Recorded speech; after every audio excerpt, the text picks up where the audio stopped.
पोवाड्यातल्या शौर्याची, आरतीतल्या टाळ्यांची, अभंगातल्या विठुनामाची भाषा माझी मराठी.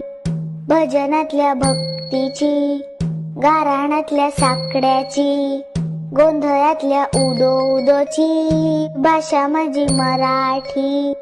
जात्यावरच्या ओवीची, कीर्तनातल्या कथेची, भारुडातल्या प्रबोधनाची भाषा माझी मराठी. कथा कादंबऱ्यांची, नाटक आणि कवितांची, बालगीत गोष्टींची भाषा माझी मराठी. देणगी ही शब्दांची, आठवण मातीची, अफाट या साहित्याची भाषा माझी मराठी. भाषा माझी मराठी हो, भाषा माझी मराठी.